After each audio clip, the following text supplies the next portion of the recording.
A beautiful Friday morning to you. I will see my more Kwabasronko. Emergency Ghana TV so. So now name that I trending stories now and I go so I get back walk him. And I if your day, not just near him, near edge, and I get the walk him. And a day effort dear new. A brand TV friend Mr. Mine. And above our friend Mrs. Laurentia. I could dim post what would be. Nani semba muno abranti ise nyonwa ye nimo rezi ose nyonwa nanso esan akuma pa owo eni abotro wonti na oji nyinse no nanso ohwe emre kwa enim na se oboka dodo nti o demand for DNA test omo sanso gu nanim ase chese nya sempito o say ansa nanim gwase no pese tuntwa kra nti o so nya DNA test nti ene na DNA results no so aba nti yo kwakoshe video no and then you be who stay akra no Mr. Jemimba and now say Mrs. Laurentia etwa fa chiri abusia me semre no make asa bebre no ye be mo tia na kwhwe video no na say ye ba na me wo bia so maka ede atoa so mo tia so be like na wa share na wa subscribe ede amame na yenhwe enka DNA case no na yenye reading no na maame na sem ode ba ye kire se ne baba wa ye friend Laurentia na Laurentia eni abrante ya kwa akodi agofon ama nyinsen aba ode kwoto abrante nanim no abrante na gina abrante no wa yimo mane metena se na wo mra mehwe na agro na okodi wo damoto ni mu no wo se uncompleted building edan a yenwie ye eho ena wode ababa we ekobutu ye na ne esew ena obu ababa wa ne tugu mu nyinsan ba ya wo se nyonoa akire wo se o maje wo mo ankasa wo ha ye call for DNA na DNA no aba ma mini kan ne ma me nkasa nwansa na DNA ni na atena se aha ma me mpacho na no ye ne mu hia wo ha ema ye take samples say ye kwa ye DNA na wo say abrante no a mode ba say oni ababa we na anyem no wo na tua DNA ne ka 1007 wo mote so ema me alabraka blueprint nyame nhira mo me ameji tumu se metua because na e necessary hu behia say ye yesa DNA no timeji tumu se metua nyame ya adom na enne ye 2 weeks no say DNA no a results ne ba afanu ni nyina obi abayi ni sika ato honom ansa na ye reading no maami ate sen pacho ye o man modi musika na ba 1007 me pacho ni papa se bedura bibia ni an friend osi mu bedura bibia ni a pacho chese mo simobo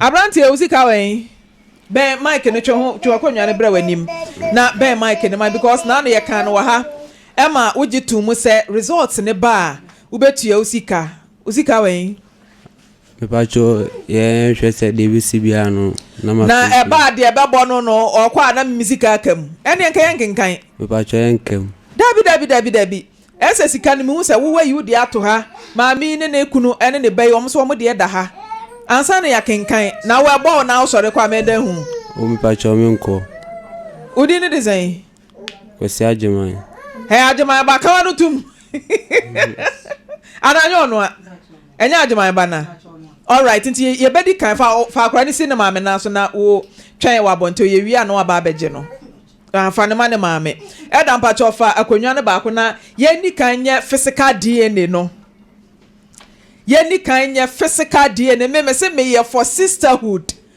na why na gina mu ma brotherhood Facebook ni gina mu eye Lawson TV ubetimi akwana so do wadwen kire na to ase blueprint mpanimfo ne wa ha ye o meken kan ya ma ye elder DNA na ba o na me pese ye physical DNA Daniel akra na camera ne nto ne so na ye nhwe ya na makropi akra ne papa no me nkasa ne papa na sanye ne papa DNA results me famani hui eti me ba cho mon kropi akra no na mon fo ne papa ne nto na elder enye physical DNA no ansa ne ye ready original one na ba na da wo hwa akra na hwa ne papa ya alleged father no cry wo mu ne say o hwe de nipa ehwede a obeka say sonsono kakra wo sade ya memi hu no de sane ya ba Daniel akra na nim hwe camera no enipa hwede etua ni wa your friend is saying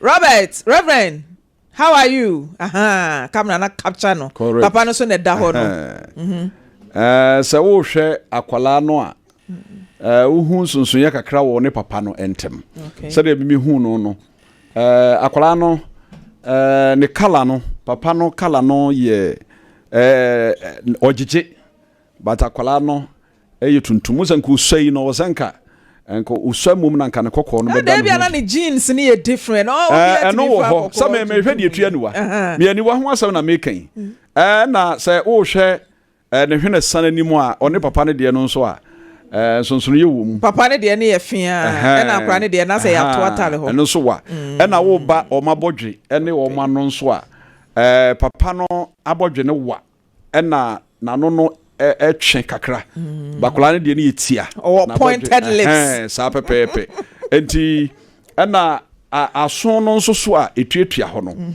akwada na so na pija ne ho papa no nso de no eda ho enti saa ne mai no ma me hu sonson ye kakra ewo akwala no ne abrante no na so hwa akwala ne nse papa ne baabia bia no se ne ma bia no se ne ma na de wo mu nso ne se ye nipa de hwede etua niwa enti aniwa ho asem na me kan na emom de wo mogyamu de eno de ye ntumi nka matenti elder ye ne physical DNA wono na ma instances no ba wanka se ye ne de ananya ne de mali de anso betena se na mali de anso ahwe physical DNA no bebe se obi aye bie me de me hwe omumienu na mitimu sa akra ne ni se papa ne kakra bi na fiase me boada bi akra na ni se papa no asa wo hwe na ni no a o cat eye kakra bi sa no mali de say physical DNA o sha akure na hwe na papa ya alleged father asembe badabi enam kwa so media mehwe pa dia onseno because say akodanka bia ye wo no fofra hun say wo nyini no if you 1 week ekọ no na kese nka asa o se sanka kranka say akodan me fan say obe 9 months ekọ 10 months ba bre ya wotiwe ene krachi enya dia wo se no kwasem ni wansa no media physical unit de onse no eti bia de DNA no nso so beka no enu momuno na ebekire ba pa se wo hwe na nka akoda number bi na bra number bi so ba ne na ekọ ne de bra betimi aka sanya me ba no anti ye hwe de DNA yes DNA na enam de ye abusu me se mi gina mu edema sisterhood yes mienu iba ye ya se omo ya call brotherhood side afi abetena se na osume show de ma me nko Facebook ne so wo mo a omo de omo messages aba mo amo hwe akra yi a wokita ne ma me na hwe papa yi alleged father yi a wono ne se hwan kwaku ye board ne de aba perfect ginam life change mu wo ho IV nyako wo se ne light drum DNA nti wo ha Dennis don't fair onso wugina wo so for adwen ebransa na yakenkan DNA no mafia yes dear se wo hwa akra na hwe papa ya onse no me de me hwe ba bia na de onse no sa me twen DNA no onse no be akra yi pre na ni so hye Lawrence ya wo hwa wo ba ya ne hefa ne se wa wo hwa akra na ni ma ne hefa pa na hwe se no wa chenenim mimi hu se nanim se no nanim hefa o hwa ne he o hwa nanim hefa pa ne se ne kese ebia ne hwene na no nani na so ne moma na bodwe hefa wa chenenim nanim se no mimi no wani yepe mimi ya for sisterhood nanim se nanim dua no ese abrante no mfa to abrante no so ne hwe nanim bra muse omonse o sister omonse de okay DNA no na ebechire aba by say boboba ajeta obiniyem jim obiniyem jim DNA for na ba blueprint wo matena say me ba cho producer say what the soft copy ascend no so password eda so it is ube the kind of password ne man mami ansana yate envelope na no ewa ha busia envelope ne da ha na or the soft copy so ascend so muntwa enfanto so but password eda soft copy ne so eti any kind emmo password no na yem project wo bra wo be kenkan ti say okan wi a ansana mo de ato so mo ma yenye ahead of him wo mo na ye professionals a wo mo ye o madwuma nti be me nampacho yen hwe aha wo the password no ama me producer be man pacho apombo ko de Your froze obebo odin baby a we free na ya to aso. Oh, my chomedin di Julius Asana. Me free Blueprint DNA organization. Okay, Blueprint DNA organization. Wo mo ne ne wo mo ye adwuma e wo Lawson TV. Eti ye DNA bia no said ye be ye gidie beba mu nti no. Wo mo ne age wo mo di aye no wo mo eye sa adwuma no ntimba cho are you ready? Okay. Mpa mo fanto ne so ebra wo che obi akopia ma no. Okay. Me DNA. All right. Mame Jodie. Okay. Ma wo say ya tro confidential sealed. Obi an pagya ne de mame pagya o de ne ehwe. Afi do betime de akora na ma ne nana afi agye ne ma ne nana. Se ye ne akora na wie. Ya ye physical DNA no awie nti no. Fa akora na ma ne nana na yemra serious business no so we ni de ehia se sie. But obi an pagya ne de o de sealed. Be ma pagya de. All right. But onso pagya o de no. Okay, DNA for no so kito mo de. Nana je mo fra akora ne papa ni enyina so mame. Because one ejitum reverend say sika bi e bebo betua brant enso so obetua. Eti wa ye be wia e bebo wo no. Eye gauta Ghana ma odi mi sika 1007 e mame. Ansa na wasi fom wa ha. No we nya saje se ofra busua. E me edi sika ne ba enti Nana mo friend papa so na ontie DNA kenkan no ebia na ba bi owo oso o wenchi oye program ontimi ma o de ma ye ni kan mpacho mitimite obi ante ne de ma me obi ante ne envelope na no na mumpeja ote mumpeja ne se de ma peja me de na aha na ote monte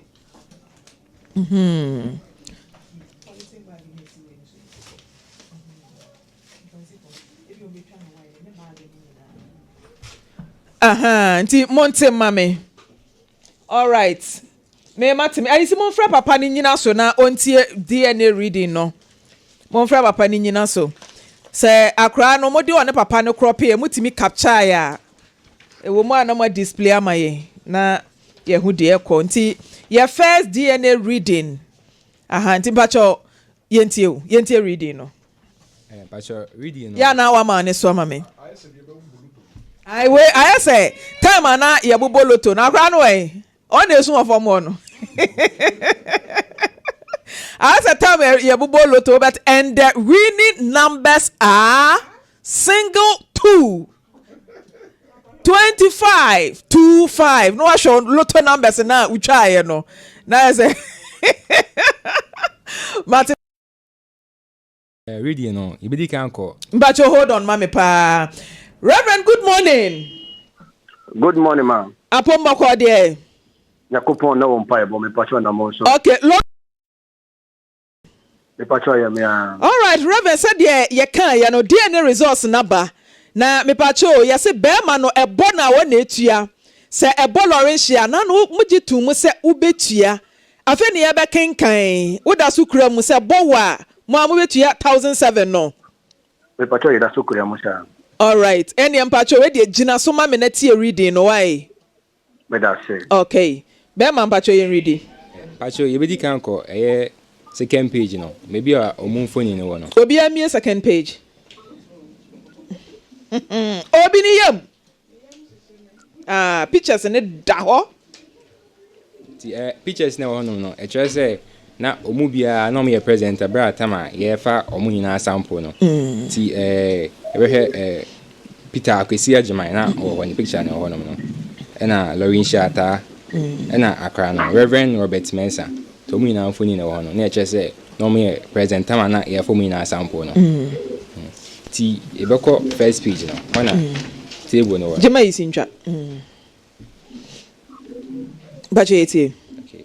Pacho table no mama chechemu kakra yo efa Peter akwesi agyeman ne de na honom no market na honom no obuhu se ebia na mes 2 esi obia ni so we ha ene wo Lauren Shata ene wo Reverend Robert Mensa ene abofra no ena na mes na honom no abofra bia se be wo no we se ofa half a few papa ho na for half a few mama ho iti no numbers ni na che say so he first marker na o baby e friend no D3S1358 obe won say Peter akwesi agyeman ne de number say hoye 16 and aba Lorisha taye ma me na e wo 15 17 and e wo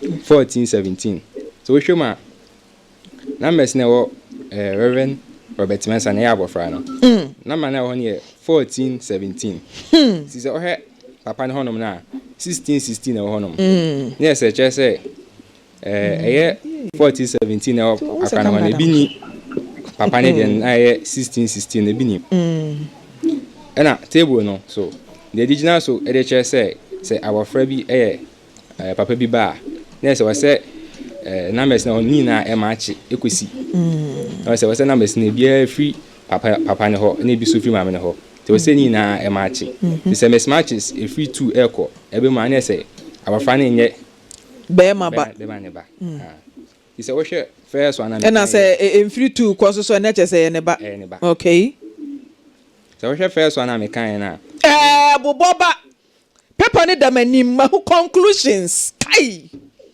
be ma to aso so we share first one na me kan na utumu say papa ne de no na me say we 16 ba ko akwane hono ma na me say we 14 17 calculation ma Lawrence ma memre inside fa no betena ha ma me Lawrence ma me betena se ma me na ma hu conclusion kai be ma to aso ha utumu say ha say no me smash abem cause haish 14 17 no e bi ni papa ne 16 16 e bi ni ho nti yanko market oso miensa D16 S5 3G ubu se number se papa ne honom no Peter Kwesi Ajeman 11 o hwe Reverend Robert Mensa number se ho 913 yes I say so match asabem uba asio kakra yo make D18 bro would one frey ye mra to aso metio D18 S51 we say papa ne de no yo 2020 na kwa abofra ne de na yo 1719 na say we ye miensa na say mismatch miensa na wo no kai udu ani fam kwa na kwa ase we say mismatches bebre ewo na say mismatches no yenko conclusions hono yenko conclusions na me ho keka me Lawrence say wutie mame bacho waso wa ha alright abrantie waso wa ha onko de we conclusion no kra mentio bacho me kan yo Peter Kwesi Ajeman is excluded from being the biological father of Robert Mensa. The exclusion is based on the fact that he does not show the genetic markers which have to be present for the biological father of the child, Reverend Robert Mensa, at multiple DNA systems. Therefore, it is practically proven that Peter Kwesi Ajeman is not the biological father of Reverend Robert Mensa. As the genetic data are in accordance with Laurentia being the biological father of the child, Reverend Robert Mensa. Etimbacho ayabrofo chiremu kwatwi mame. Bacho summarize ne kwatwi ho mame. Summary ni na actually say Reverend Peter Kwesi Ajeman and then the bane Reverend Robert Mensa. Hey! Kase me yam kura hasheme abrantie bema conclusion is sense so mame e wo twi kasa no summarize kwatwi Lawrence pejoti ata pejoti yesa kura ne nya bema ne ba o mame wote results no sauti yesa nya bema ne ba o Mami tie. Osinya be ma ne ba o. Mi tie se me de mi nim bibia. E na akola nso kwa mi ni nachi. Mi de mi nim na papa nti mi de mi nim de ekọ. E na we wie nso se mu frɛ akola ne bisa. Me so me bo no. Mata. Pejoti. Yasinya be ma ne ba o be ma conclusion sai summarize ni twi ni ma me. Pacho conclusion no. Reference no Peter Kwesi Ajeman. Enya ne ba ne Reverend Robert Mensa. And I say Reverend Robert Mensa and papa ni Peter Kwesi Ajeman. Na say ya kan ya san ni twabutu okura ni nyina kwesi wa. Abrantie pejauti na powder fie tugu so de. What's say? What's say nye easy o. Dey na nye easy. blueprint ye beda say ma ye nja akwan na ye nto aso wa ha why abrantie yase nyo oba ne akra no ma mi ni kan call Laurentia nchen Laurentia Ma. Yase abrantie nya ne ba no brotherhood edi nkunim sisterhood down flat pejati we manim mata akra ne hwan ba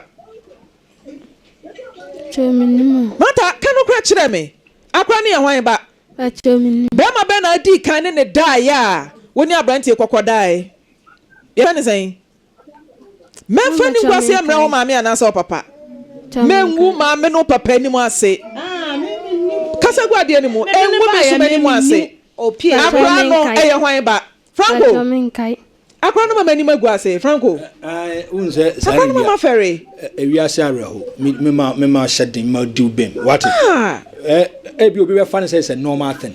Oh God. What's in Kragu me? Man who say by what judge mu kon na de na and what judge mu na meba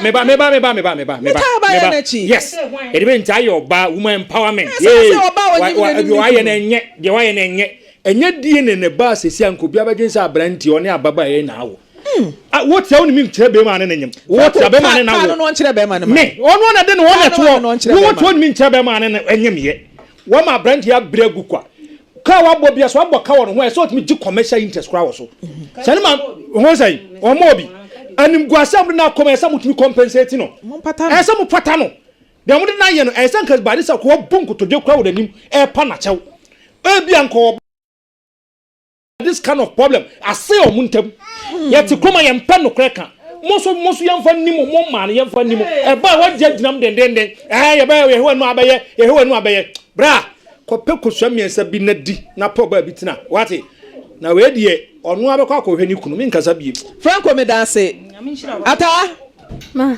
Hwana no die Amba chomenkai. woni mema dodo se na na e wo ho no mansa na ne abrantie e wo ho ma me twe ade ne ben wa no bisa oba ebia obisa na onde obeka beduru ye na wo ye ho kokwa ukobia brai na midika hu na wo ne fan o ya mi ko hwe TV mimi ni danda mo to mtimi ni TV o ya mi ko hwe TV madam fo o ba na me ko kan o se brai nso na ba me ho oba ho ana wabetena wa 12 11 wase mommy bisa ni ye no onkyere mu bisa ni ye wo se da wo se ono ayasem ne ba ye me eda ni me ko wo se we bisa wo se ono a mata se wo senka eye kunfo bia enka brante wo me yebo ni kunfo be ma be na nyemo mami hu emema dodo a that moment no na wo no omo ho nom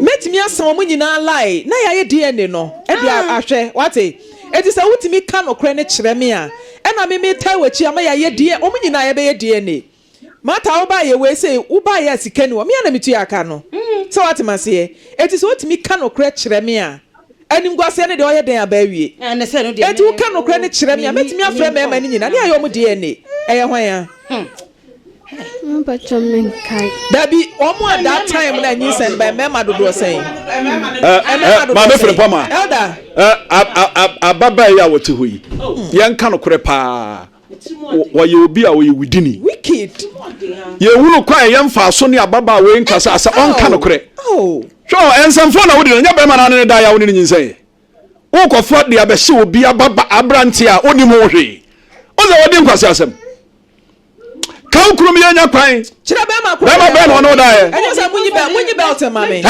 munyi belt mame catch ewura obi obo belt bia munyi belt mame be ma no da ye me chia besi so di wabri dia brada be ma be ya hwan ya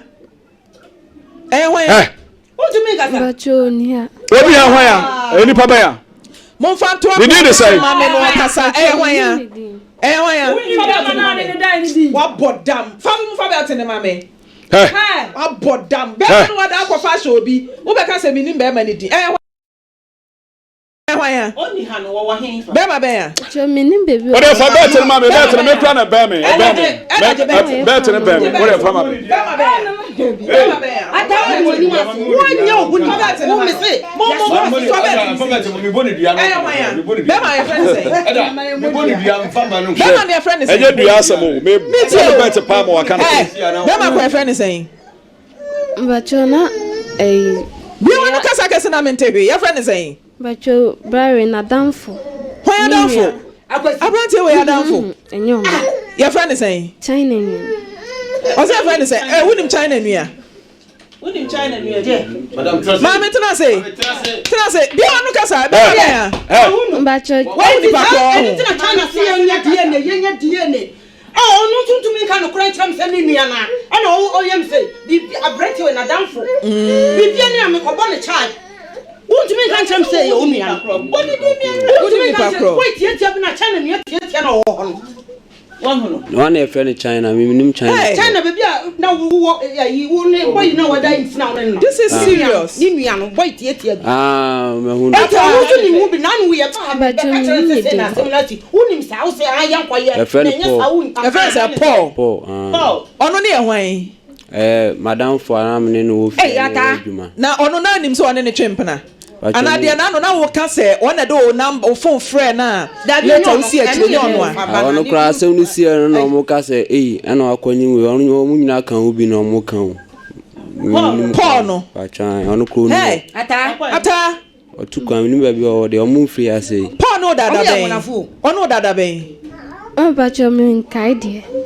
Na oya wo mpena wo ta ne da na se one night stand bi da krope.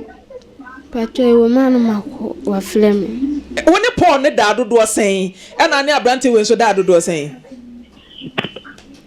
Pacho ndie men kai. Hello Reverend. Madam.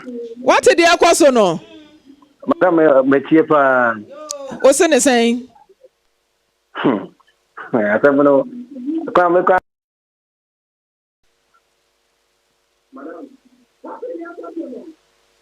Reverend low volume no na ye ni nkomo se why you confused into wo se ne sen abrantie na modena betna ha se ono na ne akure ya wo enim guase ni ade no de na be ka kira abrantie no.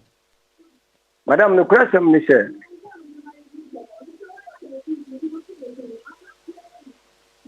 Hello. Reverend me pacho low volume ne kura dum ne kura ni ni nkomo wa ha na me bre na so. Madam no kwasem ni se. Many of the American people. So, Bemano, Mamma Capra. Some biaka, some me, I did not meet Mamma Bench and Mamma Capra. Because, Babonia, I say, on all I can say, on only Bema way, name way, or be and dinner cheap. No myself, and when I call Bema and so on, also idea too. So, Madam, this year no, because my confused. So the man say, "Abawi, dear ni no na meba abetua de ho no." What is kind of mama say CIA? O si say no baby amagina de what da ma enye. Enti bacho o send dia mama mobile money no ana sesen. Metimi asane momo so. Martin producer the number name my 1007 send money say si ana ye declare sa abansa na ya ponsho no. Madam, me pacho enye sisia because me di kan no punishment mo program bi ase. 80 time ben. Ebeye by the course of today. Dabi ye no omotena akosi se sika no beba ansa no omako. Se sia akwa sika na ama ye ni mu fie. Eti ye detain no omo wa ha se till so be send sika na ansa no manya kwan akọ. Many problem. All right, into omote ha brand here. E dey na abeka. We dey work on say abawie intino mesumini bibia kama me baby amena mbia mena ofu mi a ona otiti so na o kan ensemwe na ngwebo kafra wate bia mitimi kokra ese mitimi nko no mena kafra mame esa mo pe kosua bi ma brantie ni di mo pata brantie ne ya bra no eso hye na chi I was say a gem pata at the Mabranti. I saw what about so muasa, uni be a woman. Can you be a my name Craig? I was saying, I could have video number. Madame Craig with us a miracle. Oh, sisterhood. Any maguasi, ya ferry say porto. Hey, Lawrence, I saw no traffic tree. And I mean, oh, what's our class who knew me on you? Hey, I said China. In Ashen Shonley. Unim ni din crasso. Say China ni. Ogu ye ni mo asepoto. They say, ni ade na aba no, me amanante na so mu suro nyinsen. Enti bi ketwe bi. Am person mo ntwe mo hu fim. Enti onya mo makonya ketwe bi anyinsen na boss. Ye fa we enya futusem ema ye hu. Ye yesisoi. Ye fa ba ko ye nsa ba ko hu da bi emfa. Ba ko no what's why big girls omo bro be 5 obi so boys and e bro ha in the new semba o kachewi amfa na o kachewi amfa na o sa o kachewi in the be fa no de no de ahye ne sa e wudi onya wudi o ye wa ti bibia ankofa bibia amma na meka na ene ne related to eno a che say ye de ahye koma enye wo sisterhood ne de ya ferry and a Friday Yefa we nye futu sem ema ye ho. Abusia aha emergency Ghana TV. Na me ameje dwumedi nso ebejan ho no edi ameje so. Eno ani akosua faculty. Wo modern so be like na wa share na wa subscribe enso edi ama me. Na that trending story eno so edi abejan ho. Makram.